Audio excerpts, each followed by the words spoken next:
Revealed reseller tax secrets. Meet the couple who is changing the industry. That's right. We've got Faith and Paul here today, the masterminds turning the reselling game on its head with their genius software, My Reseller Genie. Are you tired of tax headaches? Well, these two have cracked the code and they're here to spill all the details. This is the one video you cannot afford to miss. If you want to keep more cash in your pocket, let's dive right in. So, guys, how are you? Yeah, Thank you so excited to much be for, here. yeah, thanks for having us on, Yeah, Mike. thank you. We're happy to have you guys. Like, seriously, it's first time meeting of the minds of two reseller businesses in the software niche. So I love that. And so what sparked the idea for you guys to create Reseller Genie? Yeah, so basically, I mean, if you're not already looking at it, this is all my inventory back here. So I started out reselling, is it 9 years now? Oh goodness, 8 years ago now? 9 years? I think 8. Yeah, okay. Yeah. Yeah, 8 years on Poshmark. And I was actually struggling with some health issues, so I had to stop my full-time job at the time. And somebody was like, "Hey, why not sell on Poshmark?" And I was like, "Posh what?" Like I hadn't even heard of it before. And I was, like, okay, I guess I should just check this out. So I started reselling a couple of things. And I feel like, for many of us, that's how it starts, right? Like you're gonna start with selling a couple things in your house or whatever, and then it turns into this full-time thing. And so I quickly became addicted to it, addicted to thrifting, sourcing, all of those things. And that was in like October, November, so like right around this time. New Year hit, January, February was awesome. I'm going to Goodwill and just super excited about, Mm. making all that money in those sales and stuff. And then we realized that, wait, taxes are coming up. Oh, yeah. My husband was working in accounting at the time. And so he would just come home every night from work and just see how stressed out I was because I not only knew I not only did not know what to do when it came to filing taxes, I didn't even know where to start. Like I didn't even know what numbers I needed to be, tracking, things like that. And so, very long story short, he kind of came to my rescue.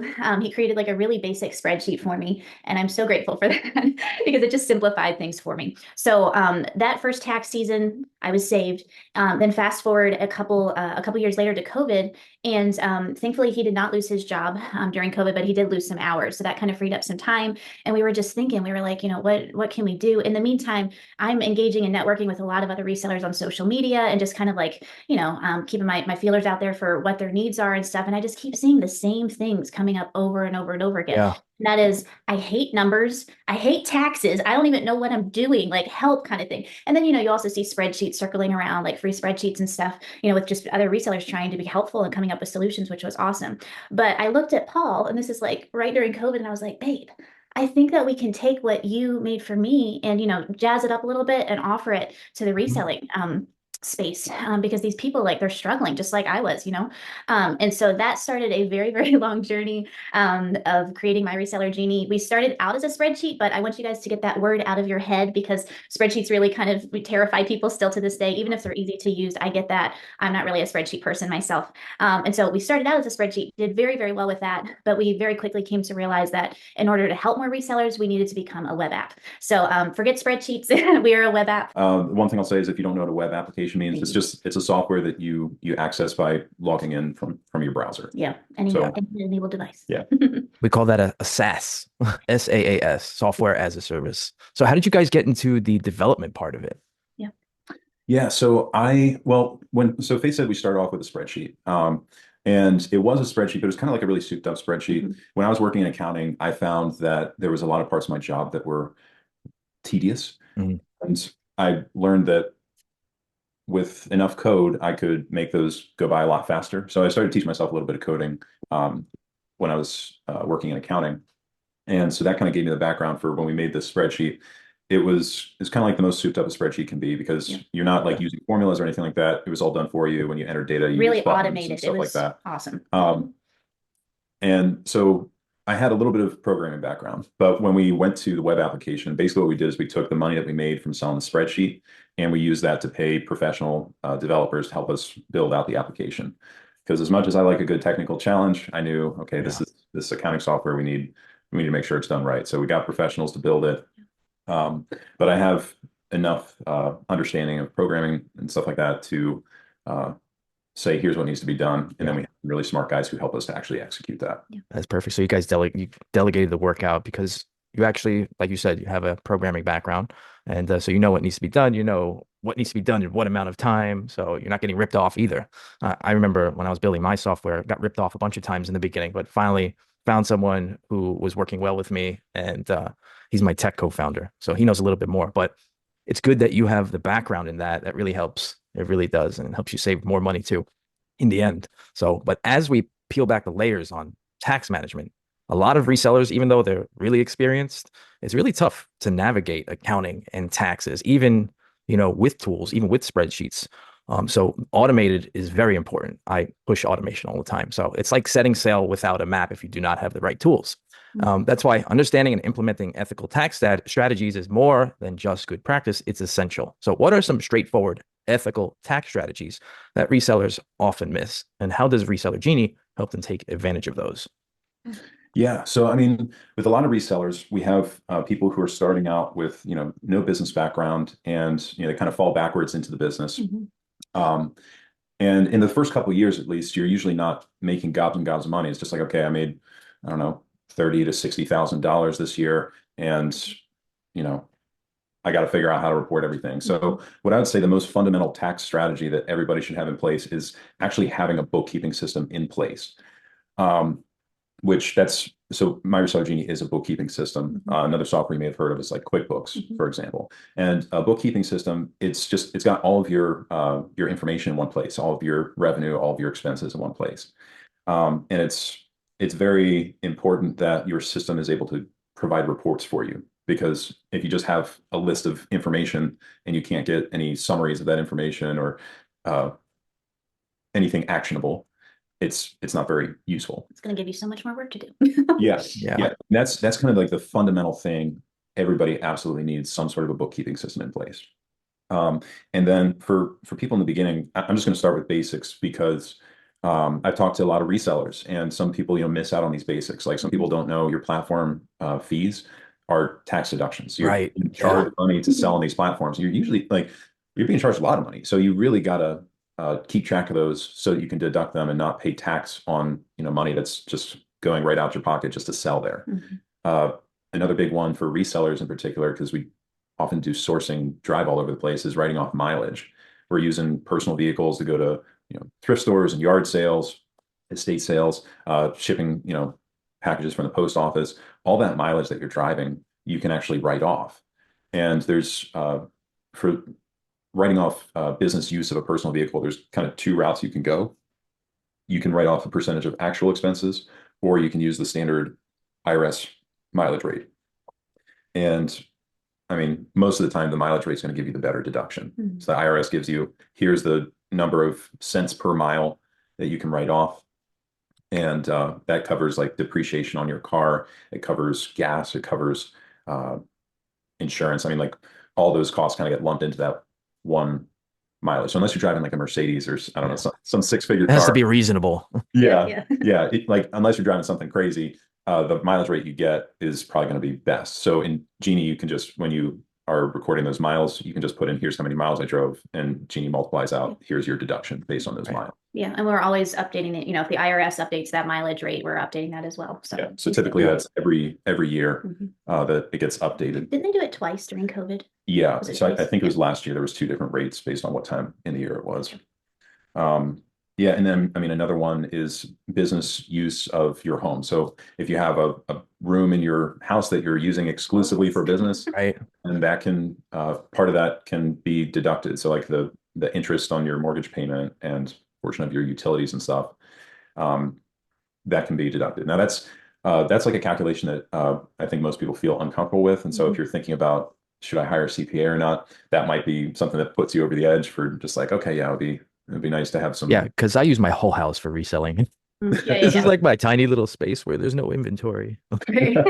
My whole house is for reselling. But yeah, one little room, I get it. And it depends on the size of your house, right? And how much rent you're paying, like you said, or your mortgage. Yeah, and like if you're renting versus you're buying, it changes a little bit. And then I think if you like own your house, I think it's a maximum of 300 square feet that you can use as part of that deduction. But I mean, those are kind of some basic boxes to check off. And if, when we're starting out, most of us can't really afford a CPA to do our taxes. It just doesn't make sense. But if you start with kind of the basics of just like, yeah, this was purchased for the business.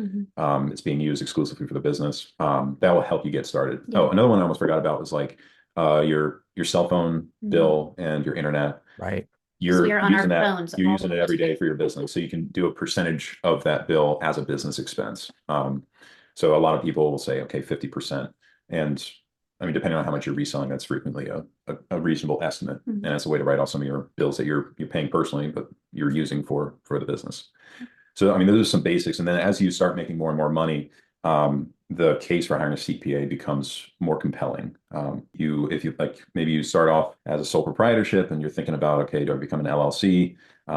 If maybe you're already an LLC and you're thinking about being taxed as an S corporation, Mhm. that's a good conversation to have with a CPA, because being taxed as an S corporation, you can potentially save some money by putting yourself on a salary, and save some money on FICA taxes.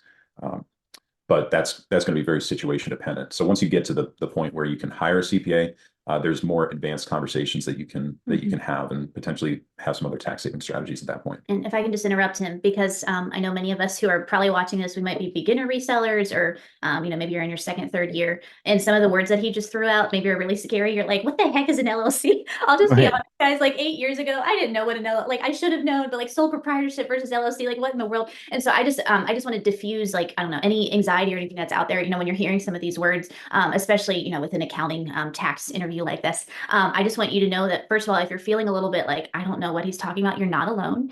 And the reason why we're out here, like why we created this business, is to just help give you guys the building blocks you need to slowly start to understand, start to learn, like what it is to run a business, what it is to run a reselling business. Because, in the end, guys, like we all just want to be more profitable, right? We want to grow, we want to learn, Yeah. we want to excel and stuff. But I just have to say, again, from personal experience as the reseller here, as a Posher, now I'm on other platforms as well, but like you really just start out with baby steps. So I just wanted to say, don't get overwhelmed by all the lingo. Like you said, CPA, like, if you're just starting out, that's down the road. But for now, just like figuring out what are the basics that you need to track, Mhm. like your inventory, your sales, your expenses, yeah, those things. So just want to remind you guys, don't get overwhelmed. It sounds like My Reseller Genie is perfect for the people who are just starting out, who really have no idea what's going on. They use reselling as a hobby. That they first started using reselling as a hobby, and now it's starting to get a little more serious. They want to use some more tools and figure out the direction they want to go. So I feel like My Reseller Genie is perfect for someone who wants to start scaling their business and taking it more seriously. Because I do feel a lot of resellers, they don't realize that it actually is a business. And you do Mhm. have to report things. You have to stay transparent and above board, especially with the IRS, because I don't know how many more agents they've hired. I mean, we're always getting calls. They want to I see heard this, they something want to see crazy. that, and everyone that I know is dealing with it also. But you want to make sure you're staying transparent and above board. And how does Reseller Genie help you stay transparent and above board? I'm sure that you guys help people log everything that they're doing, every transaction. How many different transactions can you actually log in Reseller Genie? Great Yeah, question. yeah, that is a great question. So right now we're really focused on the essentials as they relate to taxes. So you can log your income, you can log all of your expenses. Depending on how you track inventory, you can track inventory in Genie. Uh, and just like on that topic, inventory is it's kind of like the most fundamental accounting decision resellers have to make, because most resellers fall into one of two boats. One, you have the accrual inventory method, which means you don't take an expense for the inventory until you sell it. And on the other side, you have cash inventory method, which is when you buy the inventory, you write it off right away. So if you're using the accrual inventory method, you need to keep track of your inventory purchases in such a way that when you sell them, you can write them off at that time. So those are kind of the big three from a tax standpoint, and Genie supports all those transactions. Inventory, sales, and expenses. Yeah. That's what you're saying. Yeah. Yeah. Yeah. And I mean, under sales, I would also put refunds, Mhm. because that's like Right. just the opposite of a sale, but you do want to report those separately on your tax returns. Yeah. Like Yeah. we don't have a limit or a max, like Right. for, some softwares are like, you can only, pull in this many with this plan and this many with That's this. great too. That's great too. So it doesn't matter how many you have.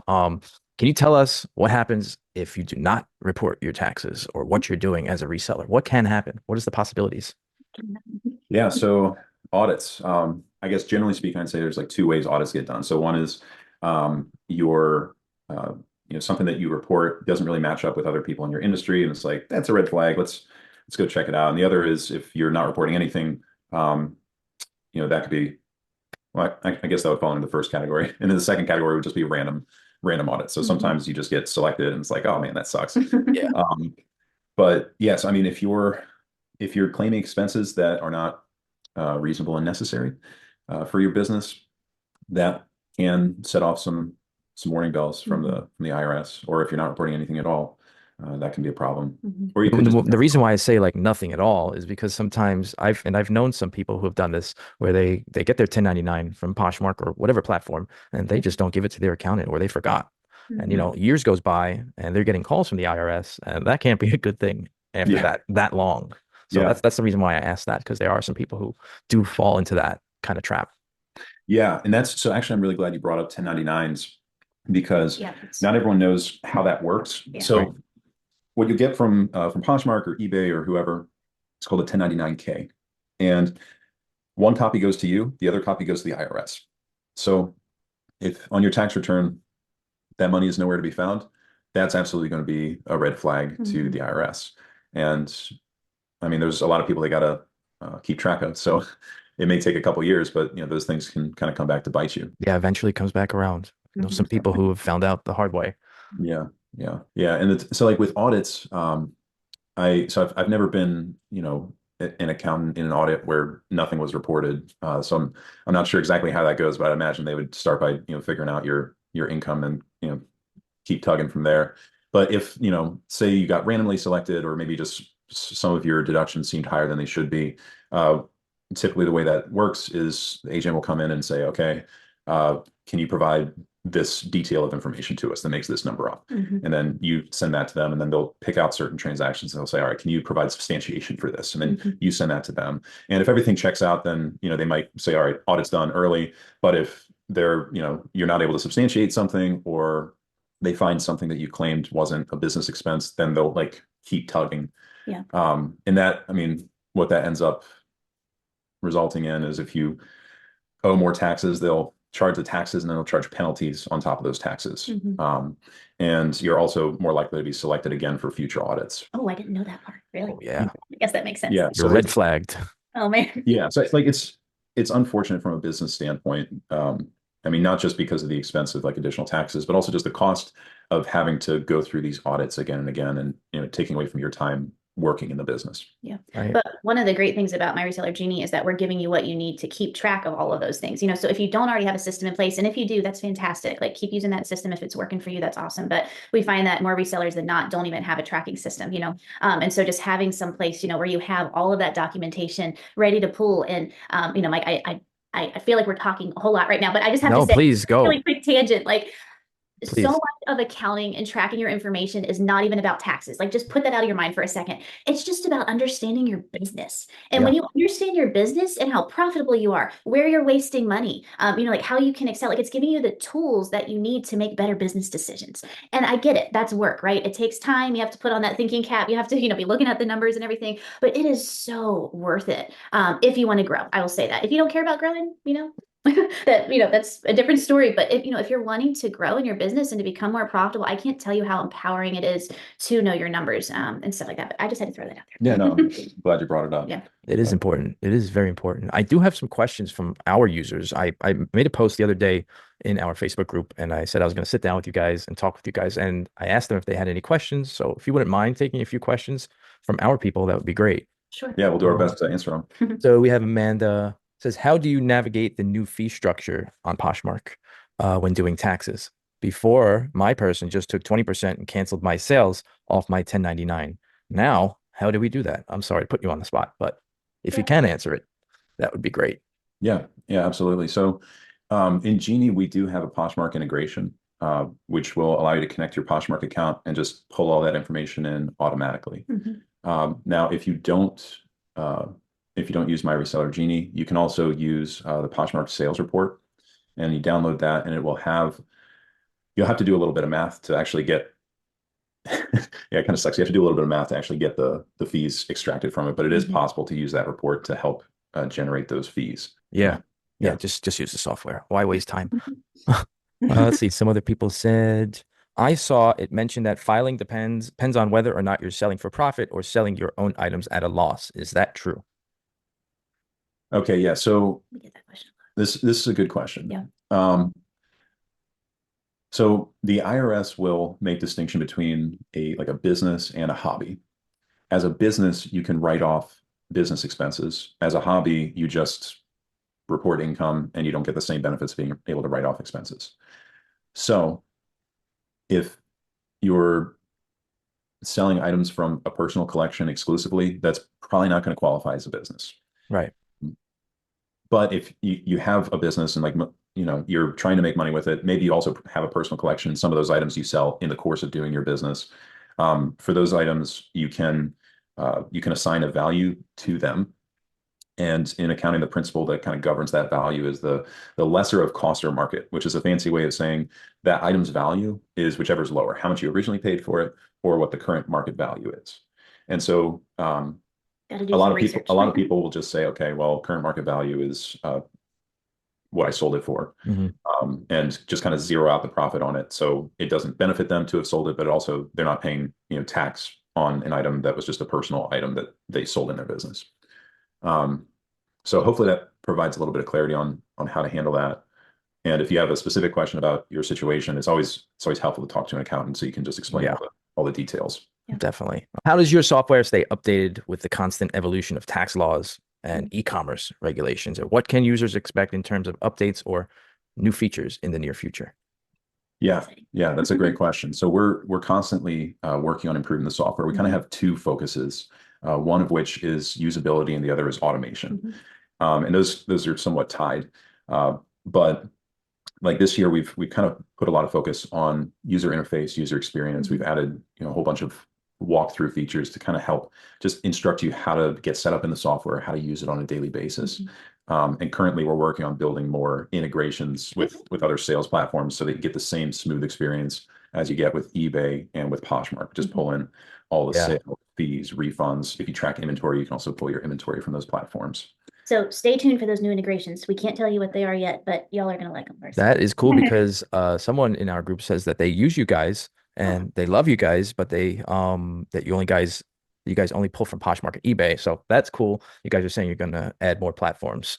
Very important. And I can add something to that too, Mike, because it's interesting, like trying to also market for your company, right? Because people usually see the word integration and that's what sticks with them, right? They're like, okay, eBay and Poshmark integration, that's the only thing I can track. And I'm not sure what this user if they're aware of this or not, but I'll just say, just in case they're not, you can still track all your sales, inventory, everything across any and all selling platforms in My Reseller Genie. So when we first created our software, we decided that, accounting, well, we didn't decide, but accounting is only good if it's comprehensive, right? So if you can only track sales from 2 platforms, and if you're selling on other platforms, or, maybe you sold a pair of sneakers to your neighbor across the street, if you don't have a place, to put all of that, it's not really going to be helpful. Well, it'll be partially helpful at tax time, right? But you only have half your numbers or whatever. So we decided from the get-go that with our software, we were going to make it compatible with all selling platforms. So I just want, for any of you guys listening, that you can still log and track, all of that information from any platform that you post to.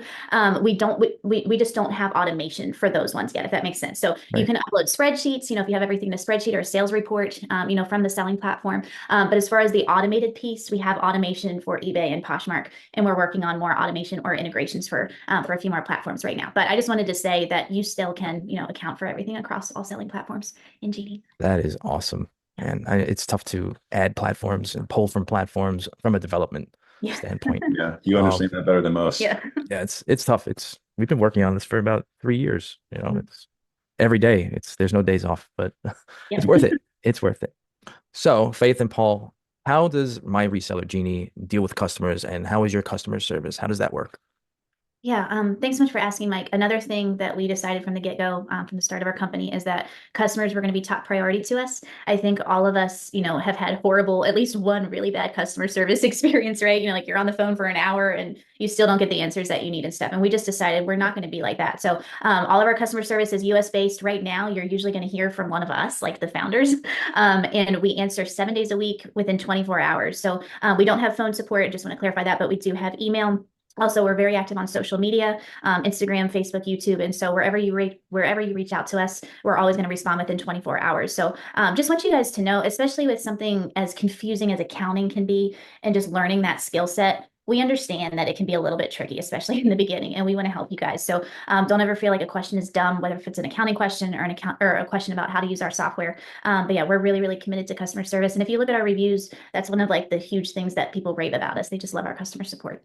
Yeah, you guys really get in there with the customers. I found that always important as a business owner, as a founder. It's very important to connect with your base and connect with your community because people trust you a whole lot more, and everyone can grow if they don't have to worry about if they have a problem, who they're going to talk to. Kind of gives everyone peace of mind. But guys, if you guys want to try Reseller Genie, check the description below. There's a coupon there. I think the coupon is Sidekick Tools, all one word. You get 15% off your first month, and it's a 14-day risk-free trial. So if you have any problems in the first 14 days, you can just contact customer service and they will take care of you. Guys, it was a pleasure speaking with you guys. And I hope we can do it again and check back in with you guys in a few more months and see how the software has grown. I'm really excited.